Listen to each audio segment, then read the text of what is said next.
कहानी का नाम नीले कुएं का रहस्य। गांव नलपुर में एक पुराना कुआं था जिसे लोग नीला कुआं कहते थे। कभी उसमें मीठा पानी हुआ करता था, लेकिन अब वो सालों से सूखा पड़ा था। दादी माँ हमेशा कहती थीं, कुएं का पानी तब सूखा जब लोगों ने पानी की कदर करना छोड़ दिया। रिया और अर्जुन को ये बात अजीब लगी। किस कुएं का पानी नाराज हो सकता है? रिया बोली। एक रात दोनों चुपचाप कुएं के पास गए। चांदनी रात थी और चारों ओर सन्नाटा। कुएं के पास एक पुराना पत्थर दिखाई दिया जिस पर कुछ लिखा था। जो बूंद को समझे वही गहराई तक पहुंचे। रिया ने ध्यान से देखा, पत्थर हिल रहा था। जैसे ही उन्होंने उसे हटाया, नीचे एक सीढ़ी दिखी। चलो, अर्जुन बोला। दोनों नीचे उतरे। एक गुफा थी, ठंडी, नम और गूंजती हुई। बीचों बीच एक चमकता हुआ जलकुंड था और एक नीली रोशनी उसमें से निकल रही थी। अचानक एक आवाज गूंजी, तुम यहाँ क्यों आए हो? रिया बोली, हम जानना चाहते हैं कि कुआं सूखा क्यों पड़ा है।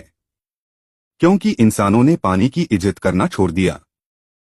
जलकुंड में भूतकाल के दृश्य उभरे, नल खुले छोड़ देना, पानी से गाड़ियां धोना, खेतों में बर्बादी। क्या तुम लोग बदल सकते हो यह आदतें? अर्जुन बोला, अगर हमें एक मौका मिले हम सबको जागरूक करेंगे। तो सुनो, जल ने कहा। कुएं में एक जादुई पत्थर था जो पानी की शुद्धता बनाए रखता था, लेकिन किसी ने उसे निकाल लिया और अब वो गांव के बाहर एक बंद बोतल में कैद है। हमें उसे ढूंढना होगा, रिया बोली। जल की बूंदों से एक नक्शा उभरा, एक पुराने खंडहर की तरफ इशारा करता हुआ। दोनों बच्चे तुरंत निकल पड़े। खंडहर में उन्हें एक टूटी बोतल मिली जिसके भीतर वही नीला पत्थर चमक रहा था।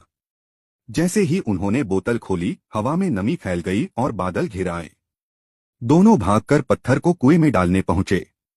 जैसे ही पत्थर कुएं में गिरा, जोर की गड़गड़ाहट हुई और सूखा कुआं भरने लगा।